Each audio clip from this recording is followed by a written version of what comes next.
This battle is about to explode. Live and let die. It's the full preview podcast. UFC 323.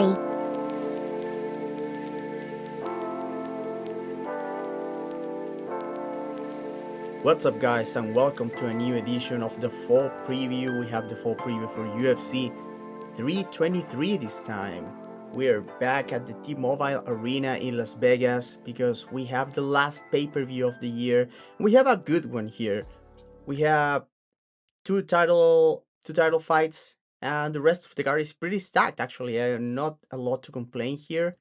Not a great year when it comes to pay-per-views for the UFC, I feel, and even some that look like very good on paper ended up like not delivering, in my opinion. But this one looks very good, and I have like high expectations on a lot of these matchups.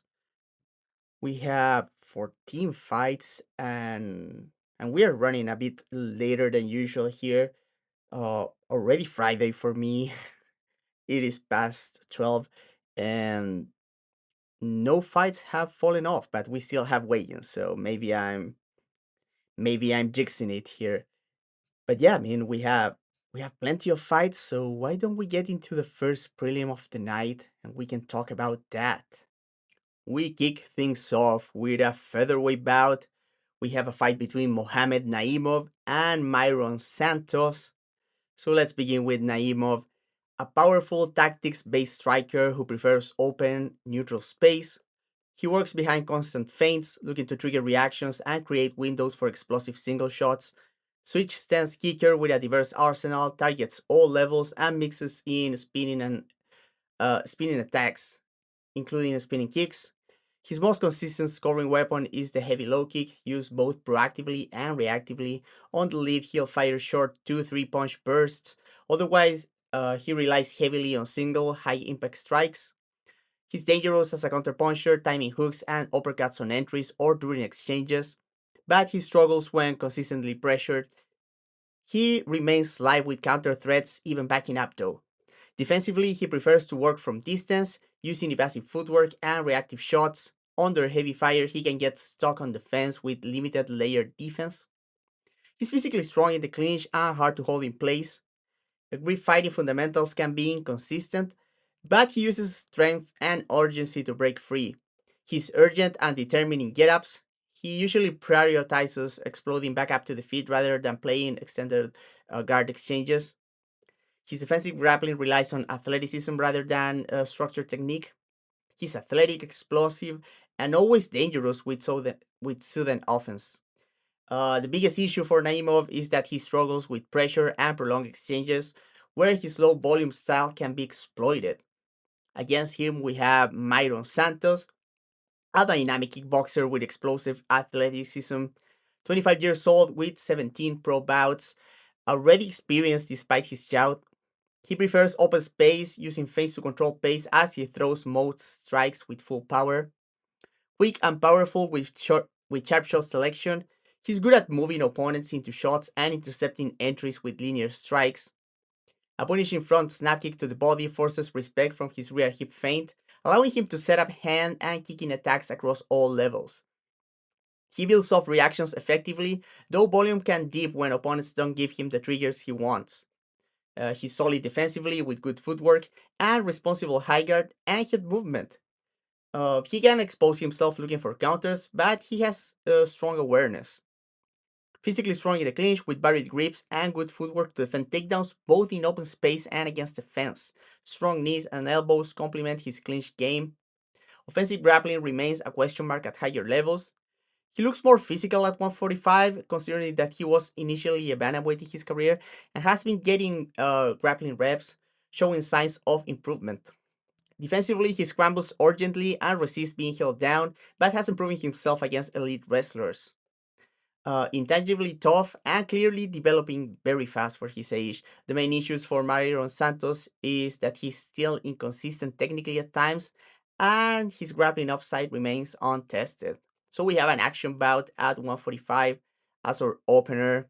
Mairon returns to featherweight after beating career featherweight Sodiq Yusuff in what was both fighters' debut at lightweight. This one pits the power and versatility of Naimov versus the focused striking approach of Santos. Naimov would be wise to use his transition game here, as the Brazilian has better control tools at range and matches him athletically. But the striking defense of the young Santos might get exposed if he's given too much to think about. And Naimov is the more experienced wrestler and grappler against high-level competition, giving him avenues to win. That being said, Santos has shown very good takedown defense, and his more consistent output, superior shot selection, and comparable physicality, make me side with him here. So the pick here is that Mairon Santos wins a decision. We move to middleweight for our next fight. We have a bout between Mansur Abdul-Malik and Antonio Trocoli. So let's begin with Abdul-Malik, a former Division 1 wrestler, big and athletic. He is now representing Extreme Couture, still undefeated, but has faced limited adversity in his last two UFC outings. Despite never going the distance, he isn't overly aggressive on the feet, preferring neutral space and fading for big shots. He has a long front kick and side kick, and straight rear hands are his main striking tools, not much in the way of nuanced combinations yet, but he carries real speed, power, timing, and uses his long frame well. His defense is based on distance management, plus reactive blocks and parries. His head movement can be lacking though, especially during his own entries. As expected from his background and athleticism, wrestling is a strong suit.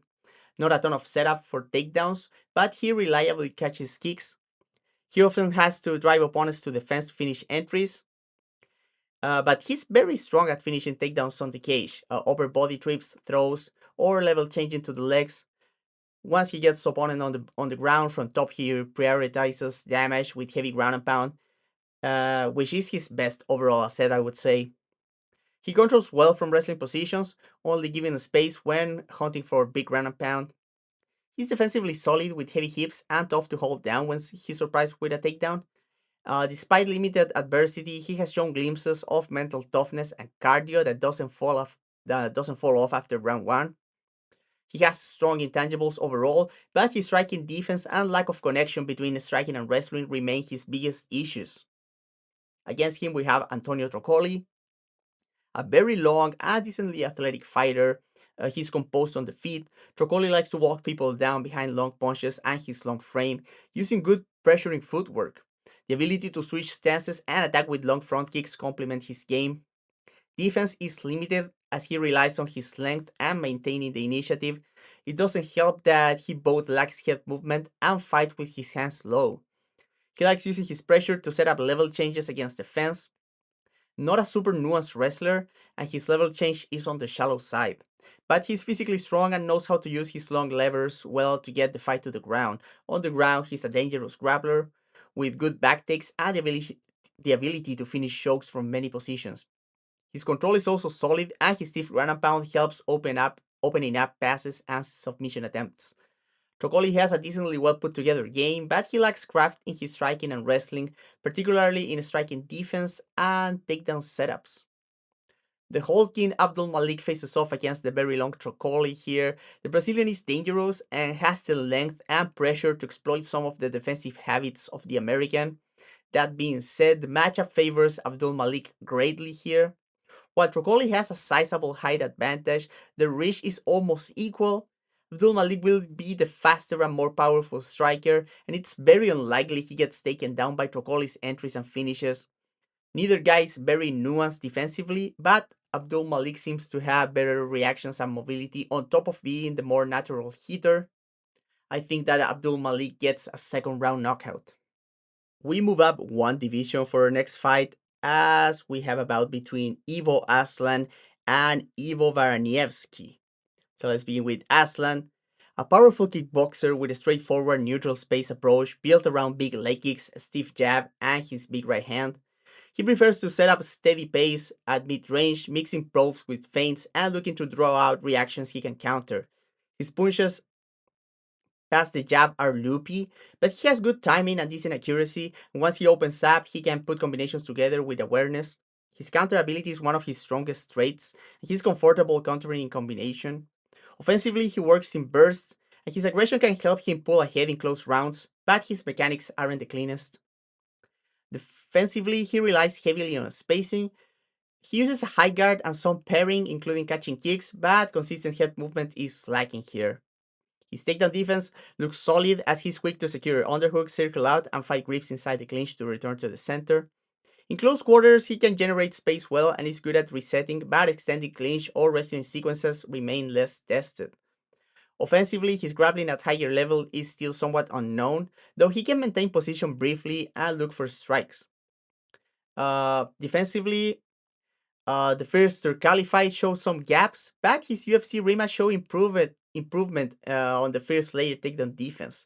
Cardio is somewhat suspect, but he carries power late, remains tough and durable, and doesn't shy away from exchanges. His main issues are the lack of head movement and some looseness in his punching form, plus an unproven deeper grappling layer at this level. Against him, we have Iwo Baraniewski, a former judoka, stocky and powerful, with far more experience than his record implies thanks to an extensive amateur MMA career.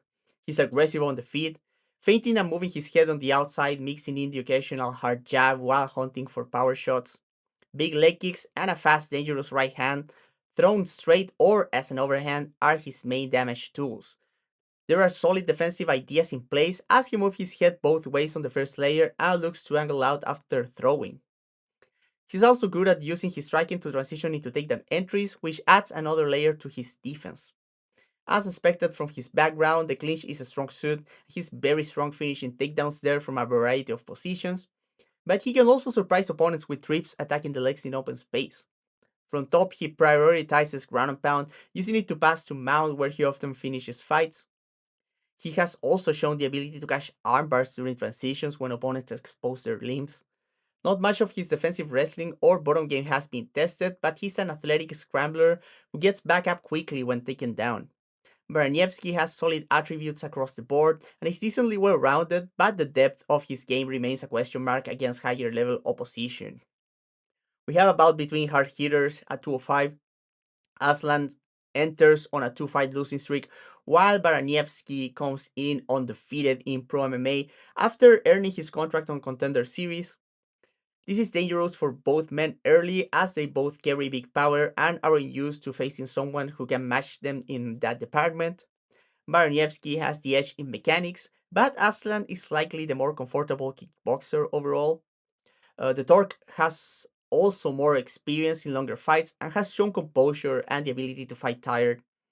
The Polish fighter does share some parallels with Kutelava, another stocky athlete who used a blend of power and grappling to beat Aslan. It is a bit of a coin toss, and I would usually side with the more proven product in a matchup like this, but Aslan faces someone who can match his power while being more well rounded. And I don't think the Turk has a guaranteed edge if this one goes long either. Wouldn't be surprised with a win for either man, but I don't think this one reaches round 2, and if I have to pick, I think that I'm going with Baranevsky via first round knockout here. Next, we have a lightweight bout between Edson Barboza and Jalin Turner. So, Edson Barboza, he remains a dynamic Brazilian kickboxer despite his age, but the wear and tear might finally be catching up to him. The years haven't been kind as his durability and reaction time have clearly taken a hit, and moving back up to 155 didn't immediately solve those issues. He's still a sharp Dutch style combination striker, attacking all three levels with punch kick sequences. The left hook, switch kick, and right overhand remain his most reliable weapons, and his jab helps initiate combinations. He also makes good use of elbows, and knees, especially to intercept opponents and dissuade pressure.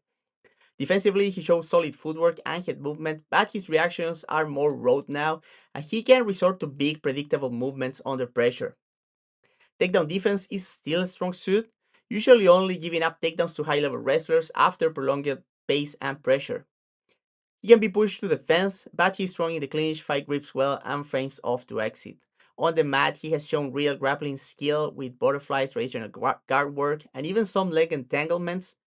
He rarely uses it, but Barboza does own an explosive double leg in open space. And he has shown some heavy ground and pound on the few occasions that he's on top. He remains fast, athletic, and technically sharp and well conditioned despite the energy intensive style he favors, but Barboza has always struggled when pressured consistently, and he's not a natural counterpuncher and his footwork can get too wide.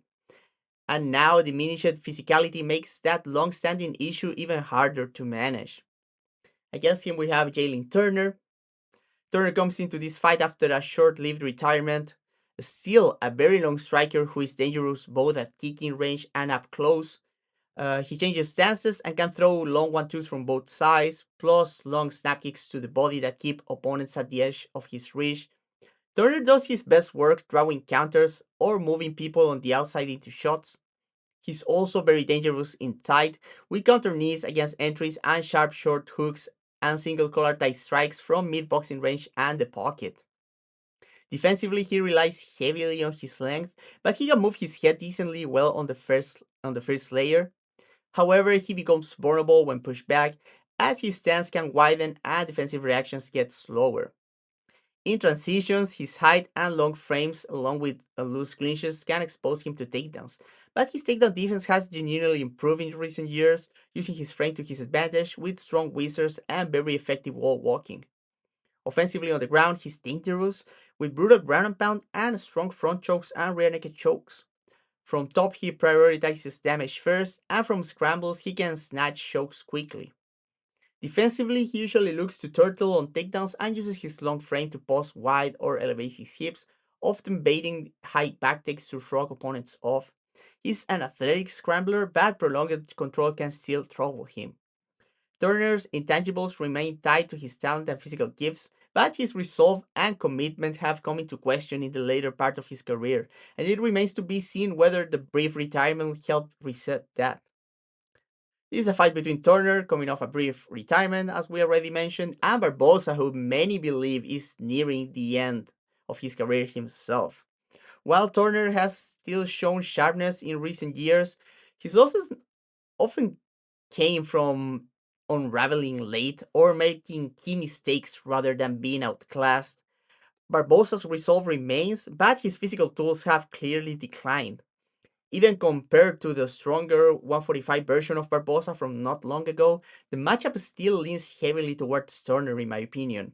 Turner is bigger, longer, a harder hitter, and a better boxer on the inside, with enough speed and long range tools to hold his own at distance. I'm banking somewhat on his short retirement, giving him renewed focus, but truthfully, even pre-retirement Turner likely wins this matchup. Barboza looked at a career low against Rakar Close in his last fight, and the lighter weight cut didn't stop him from looking increasingly fragile. The combination of Turner's size, power, youth, he's 9 years younger, and stylistic advantages are too much in my opinion. I think the Tarantula gets a first round knockout here. We're back at middleweight for a bout between Marvin Vettori and Bruno Ferreira. So Marvin Vettori, a well-rounded meat and potato southpaw. From range, Vettori is all about the 1-2, using feints and hand fighting to manage distance and step deep with it, often from an outside angle. He has decent speed and power, though both are undermined by his punching mechanics and accuracy in my opinion. He can counter or finish combinations with the lead right hook. He can surprise opponents with long uppercuts when they are expecting the straight left. Hard roundhouse kicks to all three levels and heavy stepping knees round out his striking game. Physically strong, Vettori often ends up in clinches, either by grabbing them reactively or by correcting his blitzes directly into them. He fights grips well and uses strong head positioning, though he can stall against the fence. He's more effective when actively throwing knees and elbows. Solid wrestler both offensively and defensively, his best attribute is that he never stops working after the first exchange, whether chaining takedown attempts or constantly looking for the next answer when defending or standing up. He keeps the sequences alive. He has solid BJJ fundamentals with a strong base from top and decent ground and pound. However, he can rush transitions and lose position when pressure or when trying to force progress. Historically well conditioned and extremely durable, Vettori has recently looked less willing to push volume or exchanges. He lacks adaptability and relies heavily on his steady, consistent process to win rounds. Against him, we have Bruno Ferreira, a stocky, powerful fighter with a judo background. Ferreira likes to hang in neutral space, switching stances and feigning step-ins, looking for spots to explode into range. He's all about big actions, he throws almost everything at full power, and usually looks for immediate setups in his combinations. These setups often include leg kicks to disrupt balance, backing up opponents into flying knees, or using the expected reaction to one punch to set up the next. His constant feinting, stance switches, and shifting entries allow him to handle his usual height and reach disadvantage surprisingly well for someone without a nuanced jab. The respect his power demands also helps him navigate range effectively. Ferreira is a dangerous counter threat. While not a true pocket boxer, he has good eyes and timing and punishes opponents who stay in place after their combinations. A credentialed judo black belt, Ferreira is a strong wrestler and grappler. His stocky frame makes him difficult to take down in open space, and he's extremely powerful in the clinch with a wide variety of throws, hip tosses, and foot sweeps. He's also a strong sprint grappler when taken down with good fundamentals for breaking grips, building a base, and escaping during transitions. If stuck on bottom, he stays patient, waiting for opportunities to explode, reverse, or create motion. Ferreira is a physical force, and his game makes more structural sense than it initially appears. However, his lack of nuance, especially as a defensive striker, is a major issue, compounded by being undersized for the division. He's durable and carries power late, but his constant explosive actions drain him over time, reducing the effectiveness of his grappling as fights go long. So, divisional staple Vettori faces off against the dynamic Ferreira in this middleweight bout. While Vettori seemed to be declining, he looked in good condition both athletically and mentally in his last fight despite losing to Brandon Allen. Ferreira, for his part, bounced back from his loss to Abus Magomedo with wins over Petrosian and McVeigh. The big question is whether Ferreira can finally crack the shin of the Italian. Vettori has still never been finished by strikes, but his legendary durability appeared to be faltering as he's been getting hurt more frequently as of late. A knockout remains Ferreira's clearest path to victory, as he's a massive hitter and Vettori is still extremely hard to take down and a strong grappler. Vettori also showed in his last outing that he can still push a pace with steady output, absorb damage, and make adjustments despite his limitations. Ferreira might crack him early, and he could create grappling opportunities if he hurts Vettori badly enough to force him to the ground. However, Vettori still seems to have some gas in the tank, and he's a difficult matchup if he shows up, being the more consistent and comfortable striker over 3 rounds, so I think that Vettori wins a decision here. And with that, we're back at lightweight. We have a fight between Fares Ziam and Nazim Sadikov. So Fares Ziam, a long-range striker, nimble on the feet, Ziam fights behind a sharp jab, using it to set up kicks and power punches from both stances. He throws short combinations, with his long right hand and sneaky knees being his most dangerous weapons. A nasty left hook to the body and front kicks add steady attritional damage. While he can move his head decently well on the first layer when he has the initiative, his defense relies heavily on spacing and clinches when pressured. His lack of head movement when entering and exiting range remains a concern. Deceptively strong in the clinch, Ziam uses his frame well for knees and is surprisingly physical in tie-ups. He has grown more comfortable seeking takedowns, especially against the fence, finishing doubles and upper body throws. From top position, he's dangerous with straight, posture breaking ground and pound, and he prioritizes damage. A natural scrambler, he still has wrestling blind spots, but strong hips and constant motion help him survive grappling exchanges. A strong hip escapes and using his long frame to build a base allow him to get up consistently. Ziam's natural gifts and confidence amplify his dangerous striking, good cardio, and willingness to fight everywhere, but he still has defensive holes to patch in striking, wrestling, and grappling. Nazim Sadikov, on his part, is a pressuring southpaw who is dangerous from both sides with both kicks and punches. He looks to back opponents to the fence to force exchanges, where he puts together strong combinations that flow smoothly and meaningfully attacking all 3 levels. He's also very good at punctuating his combinations with head kicks. While moving forward, he blends head movement with an active high guard, parries kicks well, and returns with his own counters. He stays in position to counter, though he can trust his defense a bit too much at times and forgo volume. Despite pressuring well with his feet, he likes opponents to be set before he fires combinations, making him susceptible to fighters with strong outside movement. Sadikov is a strong clincher and aggressive with knees and elbows, and also uppercuts. A versatile wrestler both defensively and offensively with good drive on his double leg, though he can be vulnerable to leg attacks when he's pushing forwards. He's an urgent but safe scrambler when returning to his feet, and he has shown good pure BJJ, especially from top, where he has solid passes and tight back control with a dangerous rear naked choke. His natural gifts, especially his chin and toughness, are more than just above average, and he pairs them with strong cardio and athleticism. This is a guaranteed banger right here. It was a piece of an unfair matchmaking, in my opinion, as both guys are on legit runs that should have gotten them ranked competition already. I think it would be unwise for Sadikov to play wrestler here. Um, Despite having a very good gas tank, playing wrestler has not been a path for most dedicated strikers to beat the Frenchman here. But I do expect both men to engage in opportunistic wrestling and grappling if the openings appear, and neither is likely to back down from those exchanges. Sadikov has to be careful with his slow starts here. Ziam has also dropped first round often, but he comes out sharp and aggressively early. If Ziam gets the volume going, Sadikov might once again find himself relying on big moments to swing the momentum back his way. The thing is that I think that's doable for him, as he's better equipped than Ziam's recent opposition to punish some of his defensive flaws. I feel like Ziam can win on volume, and he also presents danger of his own, but I think the Azerbaijani has the tools and athleticism to make those big moments happen here, so I think I'm taking a bit of a risk here, but I'm picking Sadikov by decision. Next, we have the only women's fight on the card as Macy Barber faces off against Karine Silva.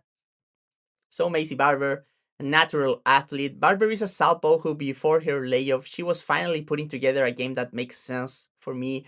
Still raw at distance, she mostly relies on big single shots. Her left kicks are her main long range weapon. She will also try to counter with the right hook and left hands as opponents close to distance. Distance management and clinches are her main layer of defense. Her head rarely moves during exchanges, but as an MMA native, she's naturally good at landing strikes during transitions. This makes the clinch one of her most dangerous areas, and her ground and pound is another very strong suit.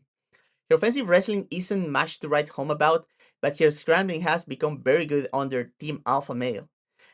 Even though I think she left that team already, her lack of nuanced defense remains a major weakness. Her long range process also lacks depth, and she also still lacks mechanics to fully take advantage of her transition game. On top of that, there is also uncertainty about how she will look on her comeback after what she has been dealing with. But the potential is certainly there. She's a very high level athlete, very aggressive, and seems to have a great feel for fighting. Against her, we have Karine Silva, an athletic and confident grappler. She keeps busy at range with jabs, front kicks, and leg kicks. Feints and switches stances to give different looks and find her spots. She carries decent power, especially in her overhand right. Active parrying and distance management make up the bulk of her defense. She makes it work with good eyes and composure. She uses her overhand right to transition into clinches and takedown attempts very effectively. And she's very strong during tie-ups. Athleticism and solid footwork allow her to finish takedowns if she finds a body lock.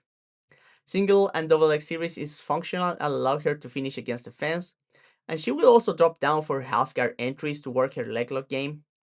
From top, she has very heavy ground pound and is a versatile submission threat, particularly with her front headlock series and her aforementioned leg lock game.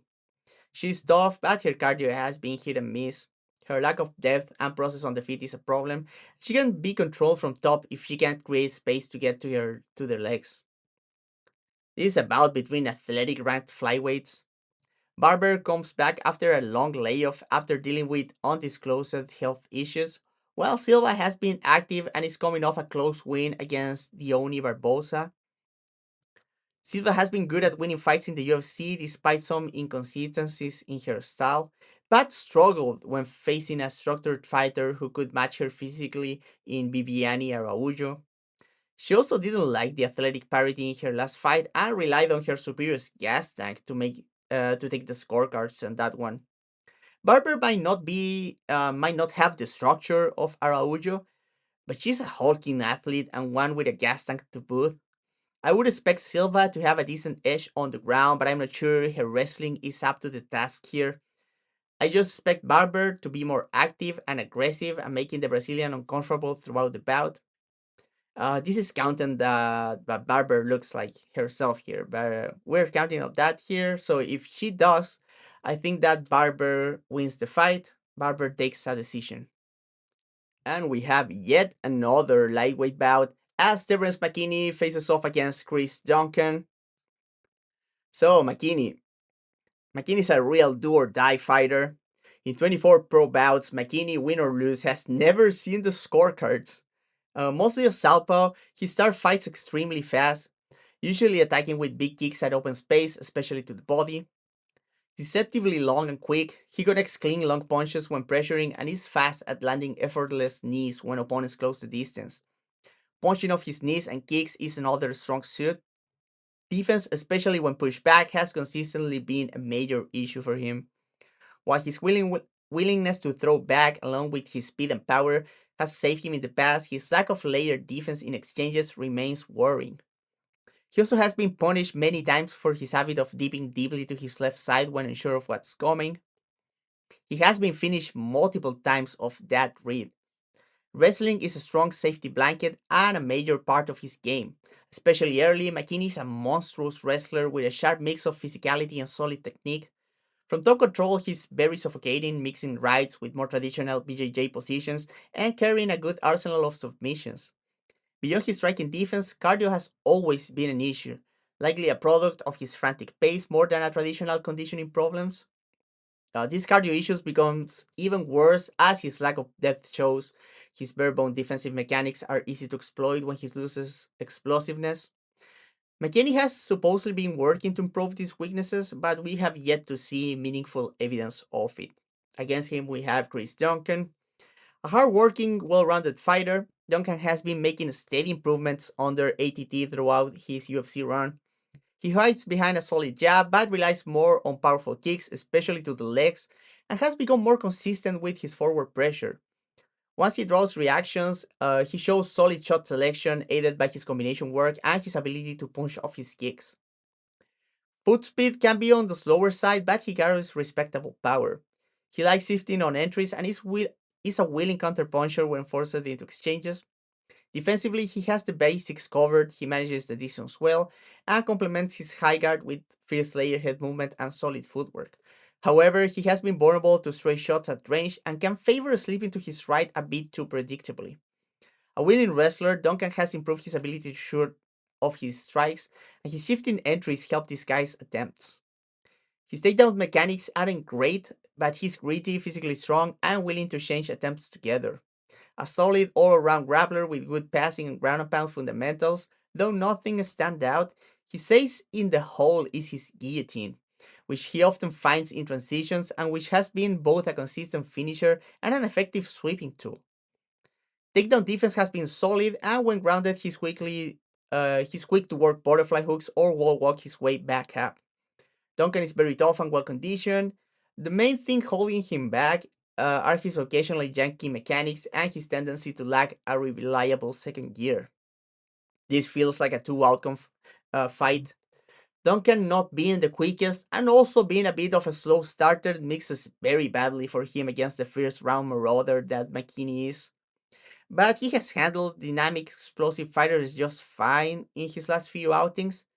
Duncan has also showed great shot selection in open stance matchups, particularly against Rambetsky. He's incredibly tough, well conditioned, and a very solid grappler, all traits that could allow him to drag McKinney into later rounds. McKinney still has a very real chance of scoring yet another first round finish here, but I think the Scotsman survives the early storm and takes over as McKinney fades. Duncan wins by second round knockout. And we stay at lightweight for our feature prelim of the night as Grant Dawson meets Manuel Torres. Grant Dawson, a dedicated wrestler grappler who remains somewhat raw on the feet, especially defensively. He carries real power and pairs his attacks well despite technical limitations. Dawson is effective with the jab low kick dynamic, using a stiff jab and a damaging calf kick. And he also goes to the body with a sharp front snap kick. Hooks and overhands are wide and expose him, but they land because opponents must respect the takedown threat. Constantly feints level changes, using them to set up shifts and big looping shots from both stances. He prefers attacking single legs in open space, often disguising them behind a looping overhand. He's extremely persistent with the single leg. He can finish it in multiple ways: trips, lifts, running the pipe, transitioning to doubles, the high crush, climbing to the clinch. He readily chains attempts together until he gets a takedown. And once he gets a takedown, he has very strong top control with solid passing once on the mat, at his best when the opponents turn their backs during get-ups, allowing him to secure back control. Excellent back taker with tremendous control using both hooks or the body triangle. Rear naked choke is his main submission, but he's comfortable controlling or transitioning to three-quarter mount for ground and pound. He has shown fatigue in later rounds, but possesses tremendous resolve and has secured many late finishes. The biggest weaknesses for Grant Dawson are the striking defense at range and the defensive vulnerabilities he shows during his entries. Against him, we have Manuel Torres. El Loco is a violent, athletic, and dynamic fighter who is difficult to get a clear read on. He throws most of his strikes at full power from long range.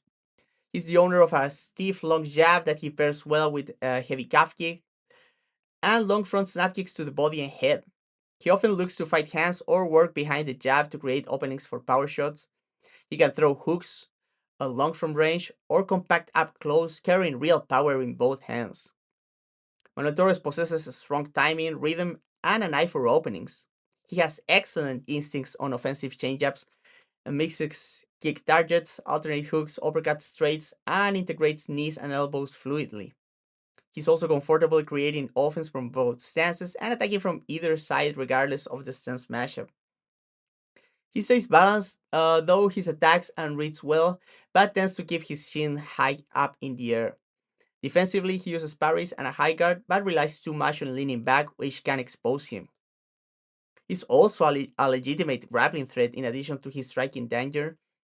Physical and punishing inside the clinch, using knees and elbows to keep opponent guessing as he looks for bodylock takedowns. On the mat, he's dangerous in transition, favoring back takes and guillotines. He's a capable scrambler of his back and opportunistic with submission attempts. Manuel Torres has never gone the distance against high-level opposition, leaving his gas tank in a high-output fight a question mark. Shin has shown to be very good, but he has been hurt before, and he got finished bad by Montes, if you remember. His reads and vibes-based style might be exposed by high-volume fighters who can control the pace and rage consistently.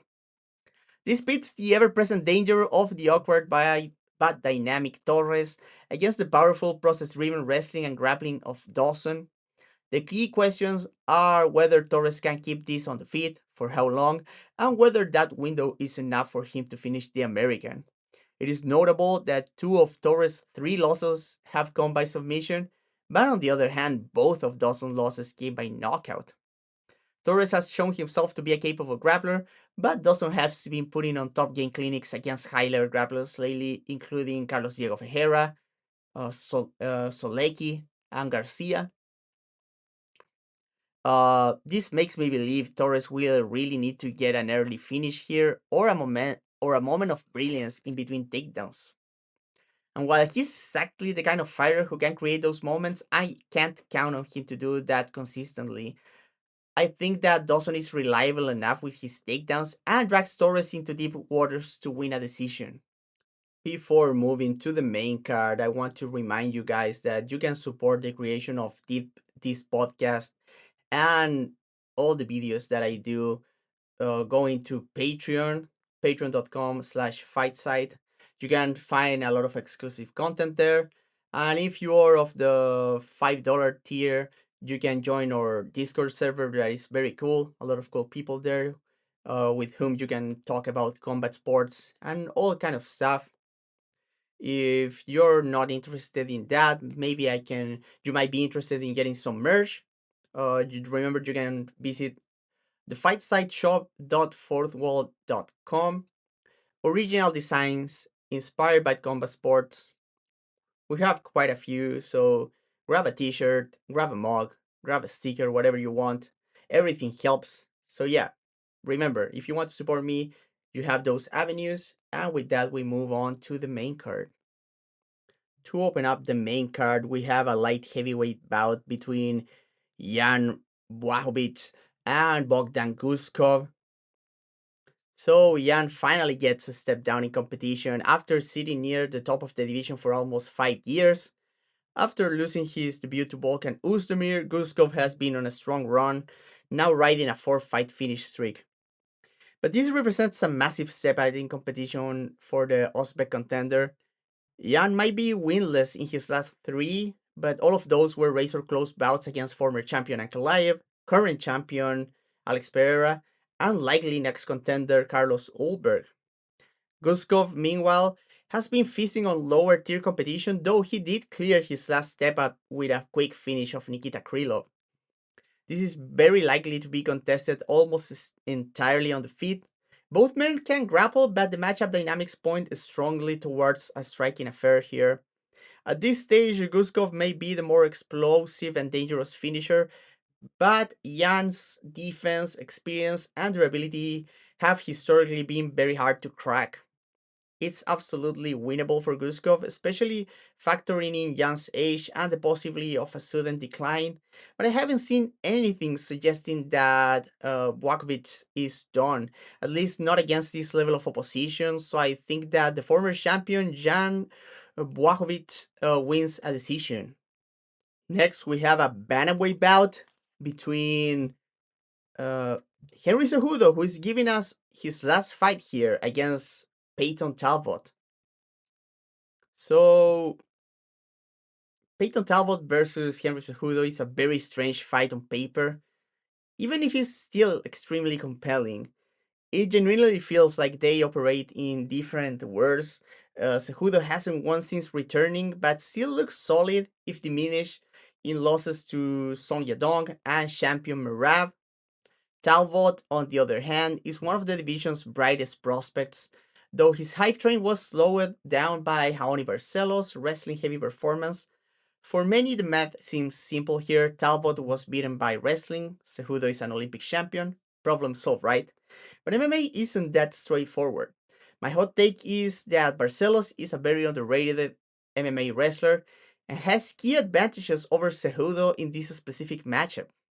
Barcelos is bigger, his wrestling striking integration is smoother, and he's a better top position grappler than the Olympic gold medalist. This doesn't mean Cejudo can't wrestle Talbot successfully, but that's simply not who Cejudo is anymore, certainly not at 38 years old and not at bantamweight. So no, it's far from a given that Cejudo will just take Talbot down repeatedly. The striking matchup remains fascinating though. Cejudo might not be in his prime, but he's still a tremendous athlete. His fast in and out karate influenced style could let him compete with the longer Talbot at range, but it could also put him in danger. Talbot has fantastic vision for openings, and his shot selection when he reads patterns is sharp and punishing. If Talbot can force Cejudo backwards, that's where the former champion could really find himself in danger. It isn't just the height and reach advantage, the 11-year age gap, or the momentum on Talbot's side. It's that he has all of that plus the stylistic tools that trouble this particular version of Cejudo, I feel. I expect Talbot to get up from a few takedowns and initially have to play catch up on the feet, but as the fight progresses, I think that he takes over in the damage department during the last two rounds, so Payton Talbot by decision is my pick.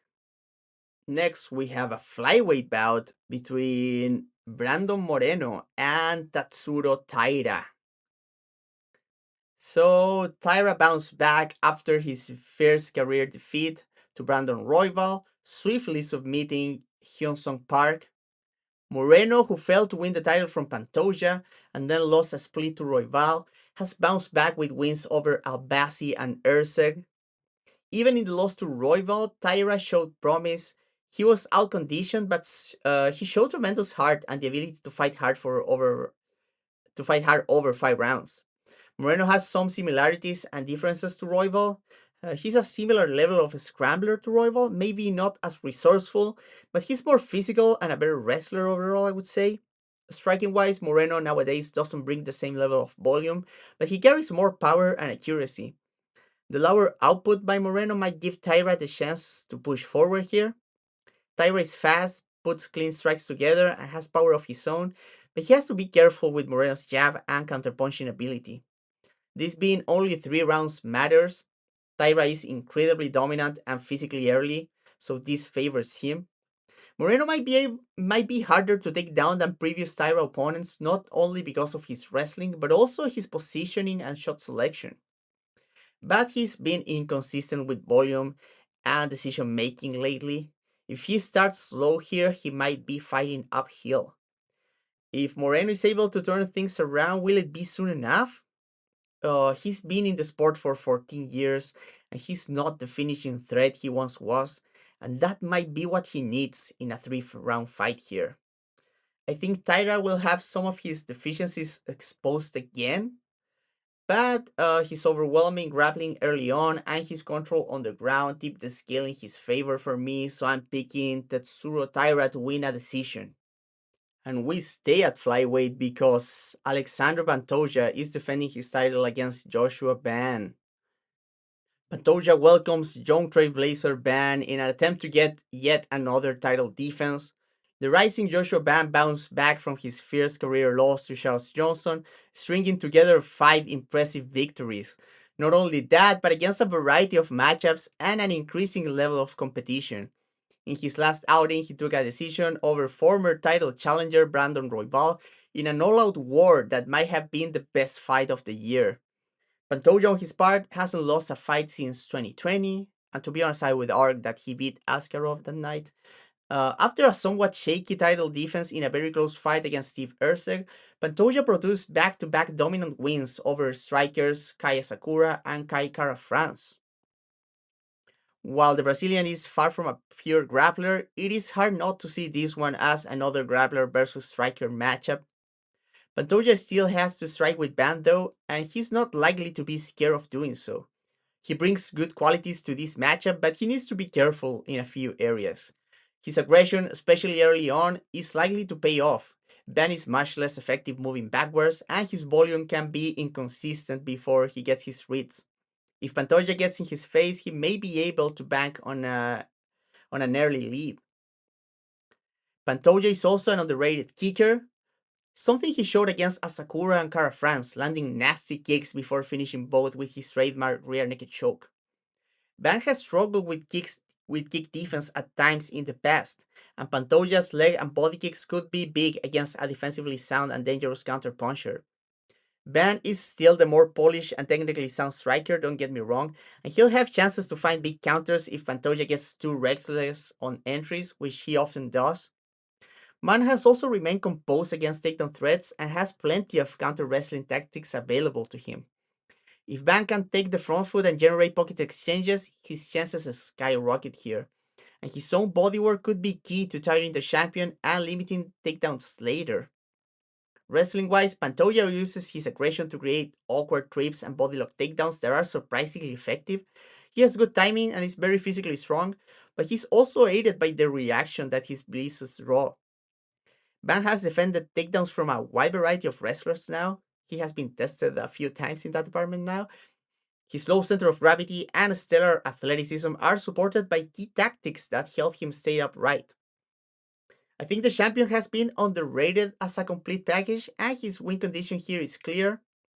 Such specialists can be very hard for a younger fighter to deal with, especially one with Pantoja's experience and resolve. But as much as I like the champion, and even though his chances aren't small here, I think Ban brings a collection of attributes and a style that trouble him. Unless Pantoja gets takedowns early and really makes them count or finds the finish, I feel like Ban takes over as the fight goes long. Despite his lack of 5 round experience, I trust his youth, efficiency, and the gas tank he showed last time out on short notice, no less, to get this done. I think we have a new champion as Joshua Ban wins a decision. And with that, we get to our main event as Merab Dvalishvili defends his title against Petr Yan. So finally, we have a rematch for the one bantamweight title. Merab looks to get a record-breaking fourth defense in a calendar year against familiar foe Petr Yan. Their first fight was, in my opinion, Merab's career best performance. Not only did he display his patented inhuman cardio, but he also showed up with sharp tactics and good shot selection, punishing Jan's lead leg whenever he planted on orthodox, keeping his hand busy to avoid counters with an active kicking game, and frequently looking to punish Jan's high guard and frames with elbows. On top of that, he shot a record-breaking 49 takedowns. And while he wasn't able to control Jan for long stretches and often didn't fully finish the takedowns, hence the volume, it was clear they were having an effect on the Russian and were winning Merab the long fight. The fight was marked by Merab's willingness to engage, which really exacerbated Jan's reactionary tendencies. As dominant as it was, not everything was gloom for Jan. He defended 38 takedowns after all and even got top position once of a kick catch. He had his share success of at times on the feet and in clinches, particularly his body kicks, the elbows he landed on breaks, and his jab which he found late. That fight was more than 2 years ago, and both fighters have been active since. Merab, now training out of Syndicate MMA under Young Wood, has changed a bit as a fighter. He's more willing to hang at range and has been starting noticeably slower during his championship reign. If that's an adaptation to diminished work capacity, we don't know yet. But even if so, Merab is still a workhorse and one of the best conditioned athletes in the sport. There has also been a bigger emphasis on optics, flashy takedowns, eating the clock with bad returns, consistent pressure. Uh, but he has also shown a new comfort in striking, better in great defense habits, improved eyes, and composure in exchanges. Yan, on the other hand, has addressed his most glaring flaw in this matchup. He's more active with his jab as a control tool, allowing him to be more proactive instead of purely relying on reads and instincts. Despite these changes, it is hard to not see this still being a rough matchup for the challenger. Yan ideally needs to be more active with his jab and more aggressive early, but balanced enough to defend takedowns sooner. He's a capable wrestler, but allowing Merab to get step 1 for free means extended periods of defending takedowns. If Yan gets his jab and kicks going earlier than usual, and gets more proactive with his feet and grip fighting when takedowns appear, we could have a very different fight. Merab, on his part, may want to return to his fast starts. While he's been winning rounds with big moments lately, this might not be the fight where you flip coins for rounds. But his improvements in chain wrestling, comfort on the feet, and better top control might give him new avenues anyway. Despite the first result, I don't think this is unwinnable for Yan, especially considering some of the changes in Merab's style may play into Yan's wheelhouse. But if I have to pick, it is hard to argue with what we've already seen, and sometimes fighters are just who they are. I think that Merab breaks the record and retains the title via a decision. And that's the pay-per-view, guys. It is a pretty good one, not a lot to complain here. I actually like most of the matchups, even the less important ones. It's a solid card. Main card is very exciting, even if some of the matchups are kind of weird. So let's run over it like real quick here. Opening, we have Mohamed Naimov versus Mairon Santos. I'm a big fan of Mairon Santos. I'll be rooting for him here. Not being on Naimov, but this is probably going to be an exciting fight. I like it. Second fight is Mansur Abdul-Malik against Antonio Trocoli. Um, this one I'm not super huge on, but I get it. Like Abdul-Malik is like a big prospect at 185. Ibo Aslan versus Iwo Baraniewski. A good fight, I think. I mean, it's not like super high level, but Baraniewski is kind of interesting. And at the very least, they are going to bang, so no complaints there. Edson Barboza versus Jalin Turner might be kind of sad. It's kind of a crossroads fight with Turner coming out of retirement, Barboza looking rough in his last fight, but we'll see about that. Marvin Vettori versus Bruno Ferreira. Vettori finally gets like a step down in competition, gets the chance for Ferreira to like crack the rankings, take his place. But we'll see about that. We'll see about that because Vettori, I think it's a very tough test for guys like lower down the division. Fares Ziam versus Nazim Sadikov is the certified banger in the prelims. I maintain that. I'm very excited about this one. I still think the matchmaking is not great here. I think both guys deserve to be fighting ranked opposition, but it is what it is. We gotta enjoy the fights, right? Macy Barber versus Karine Silva. I'm kind of excited to see Barber back. Like, I was kind of a hater of Barber early on, but she was like winning me over. And after that layoff, I'm like wishing the best for her. Karine Silva, very promising early on in her UFC career, but she's kind of losing me. A bit too inconsistent. I guess I'm rooting for Barber here, but this has the potential to be a good fight. I don't. Barber usually don't allow fights to be super dull. Terrance McKinney versus Chris Duncan is another one that is like chaos. As much as I'm not a fan of Terrance McKinney, I cannot deny that he brings fireworks every time. He's a real guy, a real like live or die by the sword, and I respect that. Chris Duncan has been action guaranteed as of late too, so this one is going to be pretty crazy probably. Dawson versus Manuel Torres is compelling, but if it goes the way that I'm predicting, might not be super exciting. Dawson has been getting nastier from top position though, so we might see about that. And then we have main card. The opener is a 205, but it's like very probably going to be a banger. Like Bogdan Guskov is one of those guys that's always come to bang. Jan, on the other hand, might be more of a take the fight of his opponent. If they're willing to have like a slow kickboxing fight, Jan might take that. But Guskov is not going to give him that. Jan might be able to control the fight, but I think that Guskov is going to be trying hard to make this one into a firefight. And that's the cool thing about Blachowicz, right? Is that he can go hard and exchange inside the pocket, and he has power. So this one is cool. It's interesting. Cejudo versus Talbott is so weird to me for whatever reason. They seem like different species of persons, but it's a cool fight. It's a cool fight. It's compelling. It's kind of a big step up for Talbot, especially considering that he lost that fight against Raoni Barcelos, but Barcelos has been looking great as of late, right? Cejudo, retirement fighter. Kind of weird of a retirement fighter. I thought he would go for more of a legacy fight, but the UFC doesn't care about their fighters. Even a doubles champion like Cejudo doesn't get like super good treatment here. It is a weird fight for retirement for Cejudo, but it's still like relevant for the division. Moreno versus Taira. If Moreno wins, like, you gotta give the title shot to Horiguchi, in my opinion. Like, you cannot give Moreno another shot, man. But we'll talk about that more lately. If Taira wins, he's next in line for sure. It's a very compelling fight. It's a very interesting one. I'm looking forward to this one, like, big time. Pantoja versus Van is tremendous. Might be like super one-sided either way, or maybe it's going to be an all-out war. Pantoja is so tough that even if Van gets like the fight he wants, I don't think it's going to be like free for him.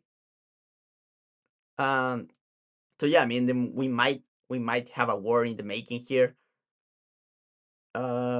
Excited, super excited. I'm big fan, huge fan of both guys. I've been a fan of Pantoja for super long.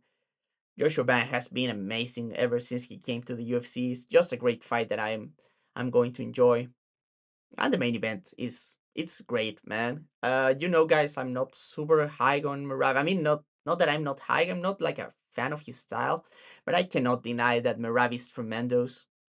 One of the pound for pound current guys right now. And Petr Yan, man. Petr Yan, when it comes to skill, he's up there, man. This matchup might be rough, but if there's a guy that has like skills everywhere and might be able to find answers here, might be Petr Yan. So I'm up, super excited. Not not a lot of bad fights here, man. I'm very excited. If you want action fights, Barboza versus Turner, even if it's kind of sad, it's probably going to bang. Vettori versus Ferreira has potential to bang. Farisian versus Sadikov is fantastic, and also Terrance McKinney versus Chris Duncan, man. The lightweights bringing it here. And then the main card is like good from top to bottom. So yeah, it's a good pay-per-view. I'm happy with it. I'm sorry I'm kind of late with this one. I know you guys like it earlier, but life is life. It is whatever. But I hope the few of you that are like very faithful listening to the full preview. I'm sorry I'm late, but I hope you guys enjoyed the podcast. Remember, consider joining the Patreon. It helps a lot, or buying a piece of merch that also helps. Uh, but either way, if you don't have money, it's okay. Just like, subscribe, leave a comment. Everything helps, man. So I appreciate the support of you guys so much. So I thank you, all of you. Thank you so much, guys. I'll be there, fight companion, the whole card as always. So catch me there, and I'll catch you guys on the next one.